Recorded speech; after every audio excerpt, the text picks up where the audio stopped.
Muy buenos días, queridos alumnos, queridos estudiantes de nuestra modesta casa de estudios de Uribes School. Queridos alumnos, felicitarlos una vez más porque sé que están acatando lo dispuesto por nuestro presidente y que ustedes están tomando conciencia de la situación que estamos viviendo, del tiempo que nos ha tocado vivir a cada uno de nosotros.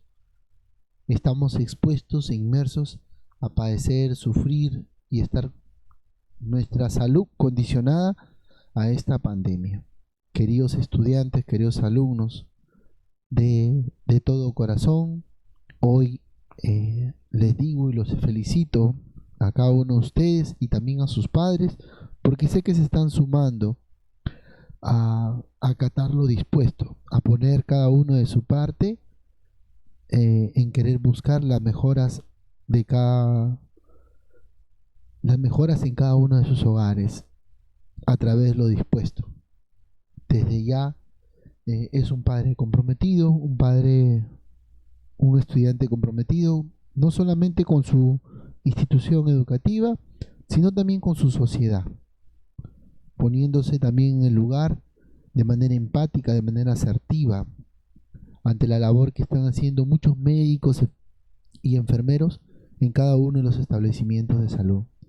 Desde ya, queridos estudiantes, yo los aplaudo, los felicito y de los cuales me siento orgulloso de mis alumnos de tercer año de secundaria, porque se suman a esa labor que están haciendo muchos médicos en diferentes hospitales.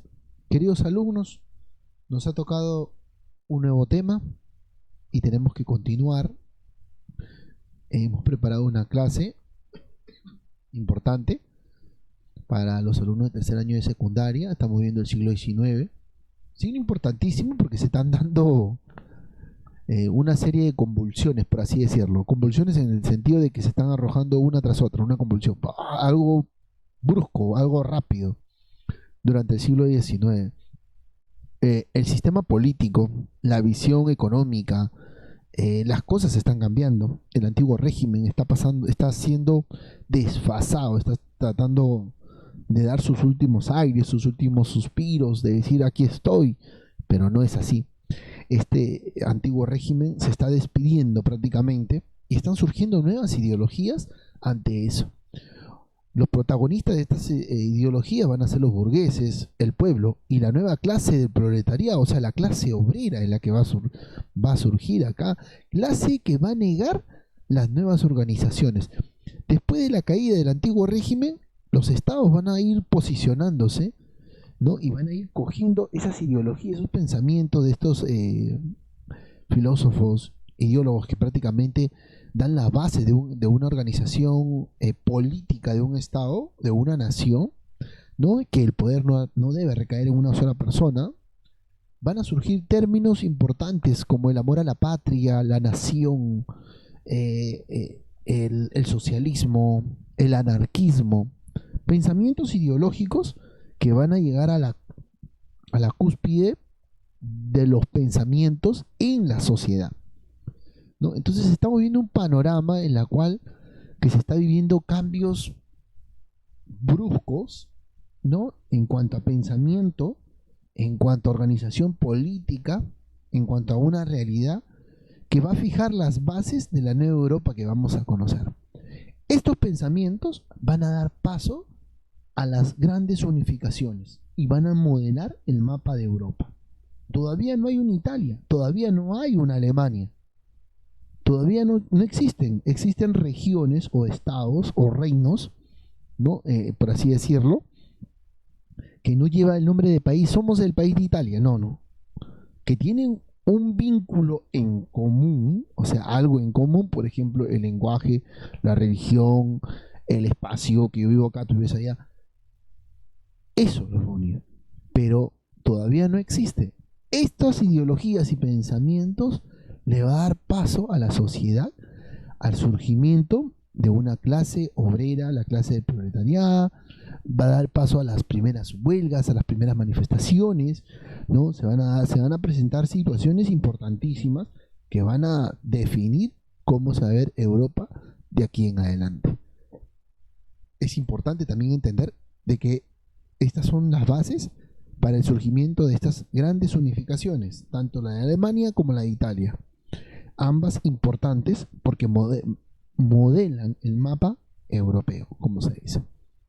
Bueno, chicos, queridos estudiantes, ¿para qué tanto preámbulo? Vamos a continuar con nuestra clase y damos gracias a Dios porque utilizamos este medio para poder llegar a ustedes y así continuar con nuestras labores académicas, labores importantes en este tiempo que nos ha tocado vivir a cada uno de nosotros.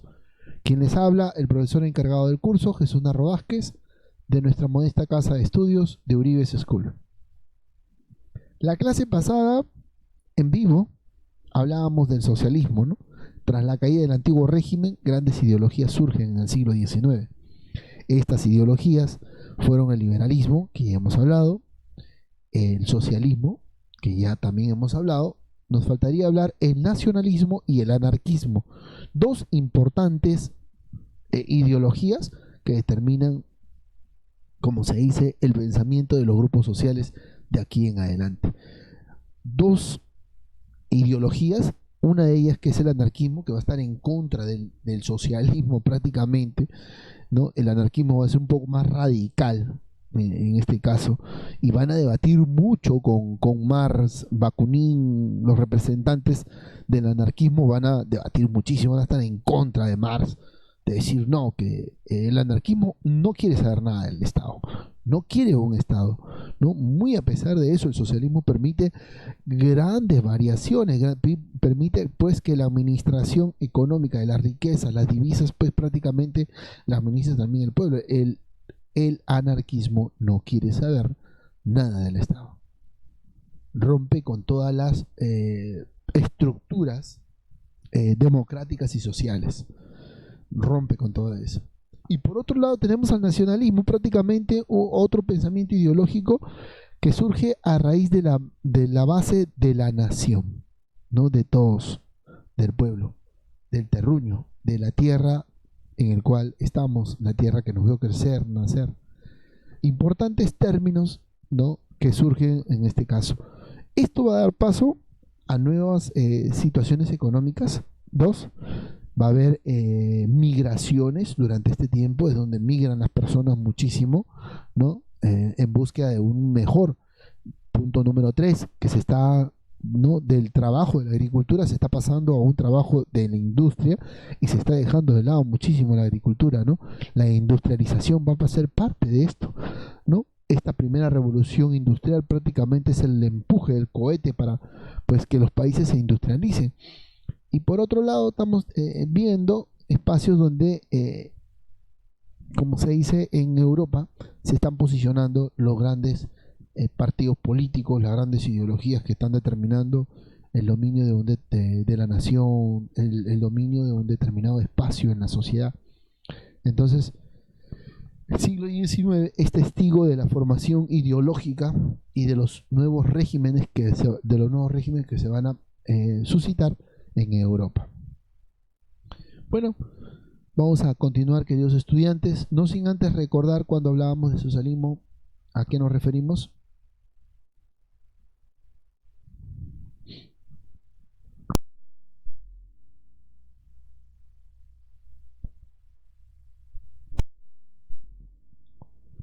Nos referíamos a socialismo como el conjunto de ideologías opuestas al capitalismo, ¿no? Este movimiento capitalista, donde la administración y el manejo pues está integrado por esta organización de tener un mercado donde quien administre sea el Estado a través de una inversión privada. Entonces, en este caso el capitalismo no era bien visto, el socialismo plantea, y la clase pasada nosotros dejábamos claro, ¿no?, cómo es la percepción que tiene el socialismo acerca del capitalismo. Entonces no va a permitir la superación de las clases sociales, la distribución de la igualitaria de la riqueza no va a ser la misma, el socialismo muestra todo lo contrario, no quiere lo contrario, que exista una distribución de igualdad de la riqueza y que el Estado no necesite de la entidad privada para poder administrar. El capitalismo trae consigo la explotación y el socialismo no. Entonces, este punto va a ser importante porque va a permitir el surgimiento de una nueva clase social. Muy aparte de que los burgueses van a estar posicionados, esta nueva clase social obrera, ya como un término organizado, obrera, ¿no? El trabajador del campo va a pasar a ser obrero porque va a tener algunos conocimientos de la industria, de esto, del manejo de esto. Esta nueva clase obrera van a manejar las masas de la sociedad. Y eso va a ser muy importante. Porque va a permitir el desarrollo de muchas cosas, va a permitir el desarrollo de la industria se va a desarrollar con normalidad y eso va a ser beneficioso para lo que estamos presenciando en el siglo XIX. Entonces, el término socialismo va a tener sus vertientes, ¿no? Como el socialismo utópico o el socialismo científico. Uno de esos pensamientos que se va a contraponer al socialismo, muy aparte del capitalismo, va a ser el anarquismo. Un pensamiento más radical, como les venía diciendo al principio, pero con mucha relevancia e importante también, ya que va a traer consigo que la clase obrera sea una nueva clase, una clase dominante. Ahora, para que esta clase sea la nueva clase dominante, la clase obrera tiene que tener educación. Uno de los primordiales sustentos o bases del anarquismo, del socialismo, va a ser que ellos quieren que la educación sea gratuita. Sea gratuita, una de la lucha. Entonces, la lucha de clases se va a presentar durante este tiempo y vamos a originar aquellas guerras civiles, entre comillas, como el inicio de las huelgas y las protestas en los determinados países que se están presentando este tipo de situaciones. Entonces, el anarquismo se va a contraponer. No quiere saber nada del Estado y no quiere saber nada de nada. Vamos a ver qué es lo que desea el anarquismo o cuál es su punto de vista y quiénes son sus representantes. Empecemos. El anarquismo se fundamenta en la capacidad del individuo para lograr su libertad y una relación igualitaria con sus semejantes. Eso quiere decir que tanto usted como yo somos iguales. Y la capacidad que debemos tener ambos de saber y conocer nuestras igualdades, ya que somos semejantes. Le critican a la sociedad capitalista, también está en contra de este régimen capitalista.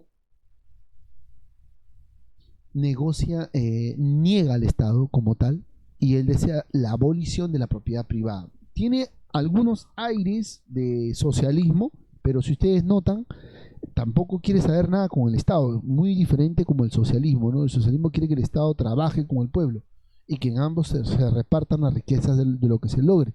En cambio, el anarquismo no.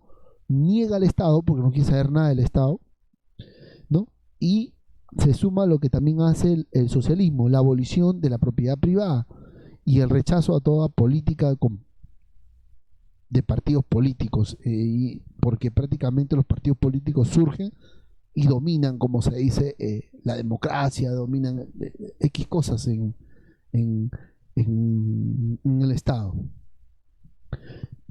¿Qué conlleva el anarquismo? El anarquismo va a conllevar a una serie de huelgas generales, que va a ser el medio como se dice, efectivo por el cual van a hundir al Estado burgués, ¿no? El Estado burgués se va a ir posicionando en este tiempo, ¿no? Recuerden ustedes que son los herederos de la caída del antiguo régimen, ¿no? Entonces son ellos los que tienen el dominio y el control. Ante este tiempo, una imagen clara que representa el anarquismo, una imagen notable, puntual, ¿no? Vota por nadie, no votes por nadie, no quieren saber nada de nadie, nadie cumple sus promesas. Algo similar, los anarquistas no creían en promesas. Nadie escucha tus problemas, nadie ayuda a los pobres, nadie dice la verdad, nadie te representa. Esta situación se veía en muchas personas del continente europeo. Muchas personas ante esta situación, ¿qué era lo que hacían? Migraban, se iban a otras naciones, pueblos, familias, viajaban a otros estados, ¿no? Es por eso que durante el siglo XIX se va a dar grandes oleadas migratorias. Las personas van a migrar. El Perú no va a ser ajeno, el Perú va a recibir esas migraciones también. Muchos países van a presentar esta situación. Migrar ante lo que se está viviendo y lo que está pasando. Entonces estamos viendo que el Estado burgués, muy a pesar de tener una base sólida de organización política, está presentando retractores. Y esos retractores van a estar representados en el anarquismo. ¿Quiénes van a ser los representantes del anarquismo que van a estar en contra de esta situación que está pasando en Europa? Va a estar Proudhon, Bakunin y Kropotkin, ¿no? Prácticamente estos tres representantes, líderes del anarquismo, van a plantear sus tesis en contra de Marx, en contra del capitalismo, ¿no? Con aras a querer cambiar una sociedad, con aras de surgir una nueva clase social y que la autoridad se le dé al pueblo, ya que están viendo que a pesar de que existe, entre comillas, democracia, no se cumplen promesas, no se escuchan los problemas, no hay ayuda a los pobres, dicen una cosa pero no es la verdad y no representan como tienen que representar. Ante esta situación es que estos señores se van a levantar en contra de la sociedad que se está presentando. Cada uno de ellos plantea su tesis, ¿no? Proudhon, evolución pacífica hacia la sociedad de pequeños productores independientes, el Estado sustituido por una federación de comunas. ¿Qué quiere plantear este primer representante de la misma? Los pequeños productores independientes están progresando poco a poco, se están encaminando, pero como no quiere saber nada del Estado, quiere que el Estado se vuelva como una especie de Senado, ¿no? De Senado, donde prácticamente estemos liderados por una federación de comunas, o sea, por un conjunto de líderes que se pongan de acuerdo para el manejo y la conducción de un Estado. ¿Imaginan? ¿Se imagina un Estado dirigido por, a ver, un ejemplo, por un Congreso? Es lo que más o menos plantea Proudhon en este caso. Después viene Bakunin, que él sí se va a enfrentar a Marx, duras críticas con Marx, va a haber debates muy duros con él, ambos bien leídos, bien estudiados, bien preparados, ¿no? Por otro lado, Marx defiende el socialismo y por otro lado Bakunin va a estar en contra del socialismo y van a darse los duros debates, ¿no? No creían en los partidos políticos, ¿no? Bakunin no, se oponía a cualquier tipo de Estado y a la dictadura del proletariado, ¿no? Una dictadura que, si bien es cierto, se le da, como se dice, el favor a una determinada clase social, pero lo que quería Bakunin era que se dé favor, o sea, que se dé bien para todos, como se dice. Esto va a permitir un levantamiento de todos los oprimidos, todos aquellos que están sujetos o inmersos en esta clase, entre comillas, obrera, o en esta clase que se está presentando, ¿no? Van a tener que dar su voto ante la negativa de esta situación, y esto va a surgir y va a dar realce al surgimiento de una nueva clase social, ¿no? La clase obrera. Así, Kropotkin defendía una sociedad sin Estado, como tal, propio del anarquismo. No quiere saber nada del Estado, todos desempeñarían trabajos manuales e intelectuales, y esto va a permitir que sus necesidades estén cubiertas. Los seres vivos tienen mayor tendencia a la cooperación que a la confrontación. Educación como motor social. Una de las bases que quería el anarquismo era que se establezca un régimen educativo, ¿no? Un cambio de mentalidad, una formación en cuanto a la mentalidad para mejorar, como se dice, el pensamiento, ¿no? O como base del motor social, como decía, lo que plantean los anarquistas. Importante, ¿no? Importante planteamiento de la visión de cómo debería ser un régimen educativo en este caso. Así tenemos a estos tres representantes del anarquismo. ¿Qué busca el anarquismo? ¿qué es la pregunta clave, ¿no? ¿Qué busca el anarquismo? El anarquismo se ha entendido como una lucha social que justificaba cualquier medio. Ojo, que justificaba cualquier medio. Ojo, profesor, si hay derramamiento de sangre, muerte, está justificado dentro de cualquier medio. Incluyendo, profesor, incluyendo la violencia para eliminar cualquier tipo de autoridad coercitiva, poder impositivo o mandato involuntario de forma que ningún ser humano puede ejercer sus relaciones de dominación sobre otros. Imagínense. Por eso dicen que el anarquismo fue mucho más radical que el socialismo. Término que es necesario que ustedes en este momento lo lean bien para ir entendiendo cómo se presentan estas ideologías en el siglo XIX. Siglo XIX es importante porque prácticamente se están definiendo los pensamientos de la sociedad. Los jóvenes están creciendo con ese pensamiento, están creciendo en base a esa ideología. Es por eso que durante mucho tiempo estos pensamientos, en un determinado tiempo, cuando se abolió, ¿no?, se prohibió estos pensamientos, ya que a raíz de esto traía muchas convulsiones sociales, muchas protestas, muchas huelgas, ¿no? Y a la mayoría de los estados no les causaba a gracia bien tener este tipo de pensamientos en la sociedad, ya que le permitía, como se dice, enterarse, saber y cómo se conllevan las sociedades. Importante fue una piedra en el zapato del anarquismo, ¿no?, dentro del capitalismo o conjuntamente con el socialismo para las sociedades. Así vamos a llegar a una nueva ideología, el nacionalismo.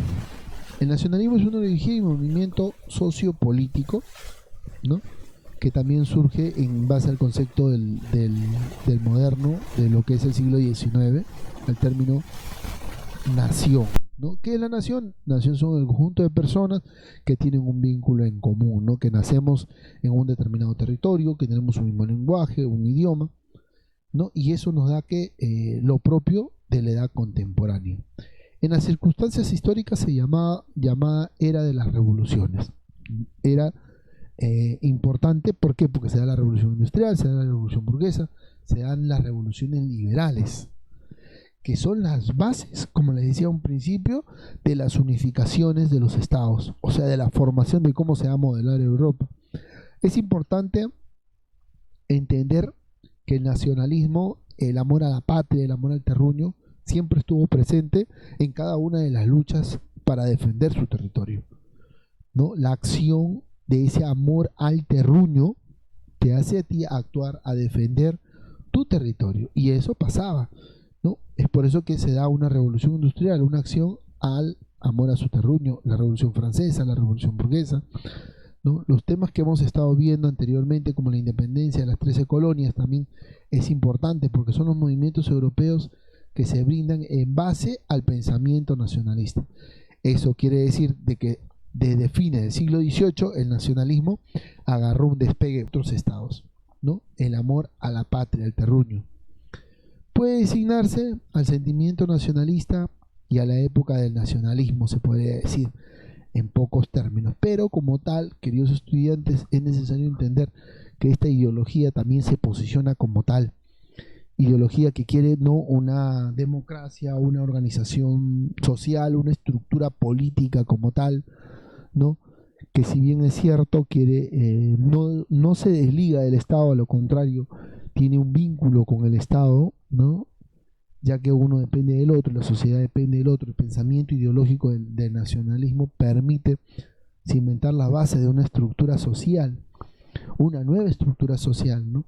Claro que estamos inmersos a que todavía continúen las huelgas, continúen las protestas, continúen X cosas dentro del entorno de los reclamos, de la exigencia de algunos cambios. Entonces estamos viendo tres grandes términos que han modelado la Europa ideológica que conocemos durante el siglo XIX. Siglo importante porque surgen estos pensamientos, estas ideologías, ¿no?, en contra de la situación que se está viviendo en la época. Así, queridos estudiantes, nosotros estamos analizando estos tres términos, llegando prácticamente al punto de decir que son las ideologías que están en la copa de la sociedad, en el pensamiento de la sociedad, y poder ir entendiendo cómo se está presentando Europa a raíz de estas ideologías y de lo que se está cambiando. El nacionalismo, el anarquismo, el socialismo, y no sin antes continuar mencionando sobre el liberalismo. Entonces estamos viendo 4 grandes términos que hemos ido analizando durante este mes importante, que ya van a permitir pues esclarecer cómo va a ser el comportamiento de aquí en adelante en cuanto a Europa o los acontecimientos que se van a realizar en Europa, ¿no? No sin antes recordarle la diferencia, ¿no?, de el más radical, el anarquismo, hasta llegar al nacionalismo. Que les haya gustado y que sobre todo pues tengamos claro la idea de estos 3 grandes términos importantes del siglo XIX. Una vez más, queridos estudiantes, ya estaremos nosotros en breve también subiendo la tarea correspondiente. Van a realizar un cuadro comparativo, les antesalo para que más o menos vayan entendiendo cómo va a ser la tarea. Van a hacer un cuadro comparativo de los 3 últimos términos: nacionalismo, anarquismo y socialismo. Un cuadro comparativo de cada uno de ellos en el trabajo que se va a designar dentro del marco de la tarea que se va a dejar al término de esta exposición. No sin antes aclararles que es un cuadro comparativo y que por favor eviten pues, como se dice, copiar las tareas o pasarse las tareas, ¿sí? Bueno chicos, espero que les haya gustado la clase y que haya sido de su agrado. Muchas gracias y que todos tengan un bonito día.